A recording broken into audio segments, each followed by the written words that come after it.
Thank you and welcome to the show this morning. The topic this morning is Brown versus the Board of Education and Diversity in Public Education. And of course we have with us to talk about Brown versus the Board of Education and Diversity in Public Education, Dr. Raymond Richardson. Dr. Raymond Richardson is the chairman of the mathematics department at Tennessee State University, and with Dr. Richardson is Dr. H. Coleman McGinnis. Dr. McGinnis is in the Department of History, Geography, and Political Science at Tennessee State University. And we also might add that both are a part of the continuing process of dealing with the merger at Tennessee State University. And of course, Dr. Richardson and Dr. McGinnis, let me welcome the two of you to the show for I guess about what, the third, fourth, or the fifth time that we've had an opportunity to get excellent information from the two of you. And what we're going to try to do today is to deal specifically with the Brown versus the Board of Education decision, which the two of you know we celebrate the 50th anniversary in May of 2004. And what we'd like to do is to talk about that decision, and we've devoted at least 5 shows to this particular topic, and the two of you have the third show. We've already dealt with Brown versus the Board of Education and the law, and then Brown versus the Board of Education and segregation in public education, and now we would like to deal with the opposite, Brown versus the Board of Education and diversity in public education. But Dr. Richardson, before we start off, let's have you and Dr. McGinnis give us a few words in reference to your background, your education, and that kind of experiences, and then we'll get into a discussion of diversity in public education according to Brown. Well, I did a bachelor's in mathematics at Rush College in Hollis Springs, Mississippi, a master's at the University of Atlanta University. Further study at the University of Illinois, and then a doctorate at Vanderbilt. And I've been at Tennessee State University on the faculty since 1965. Very good. Dr. McGinnis.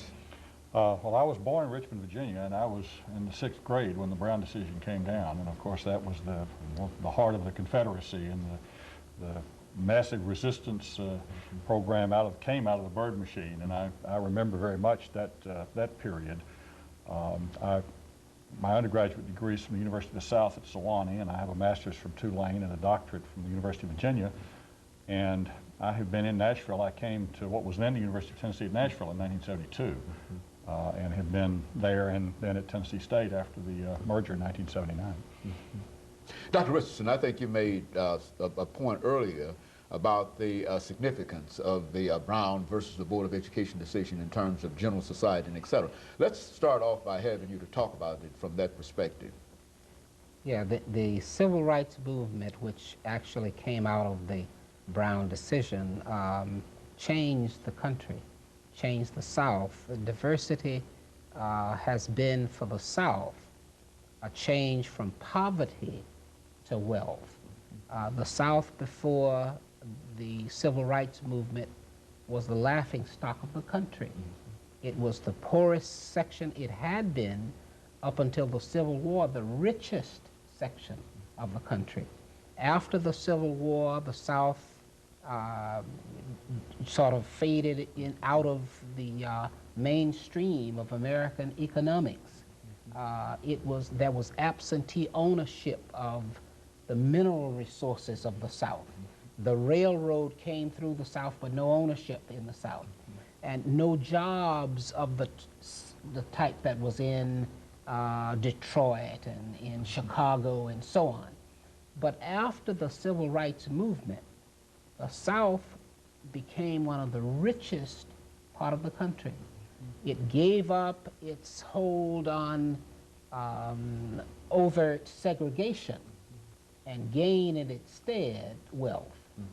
So the change in the South has been a direct result of Brown. Very, very good. And of course, Dr. McGinnis, let's have you to give some preliminary statements in reference to your impressions on Brown. Now, we have only half a minute to do this, and we're going to come back after this first commercial break, Dr. McGinnis, and we're sorry. It's really about the culture. It's not that Brown, at least immediately, had that great an impact on the school system and desegregation in that sense, but over time it has been very much responsible for changing the culture in the South.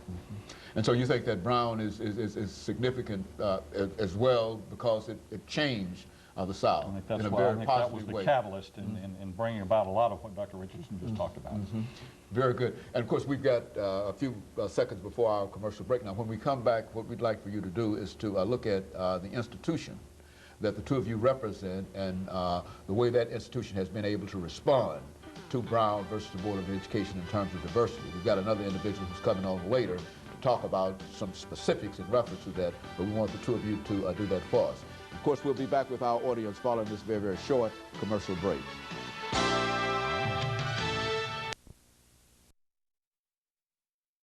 The Board of Education and Diversity.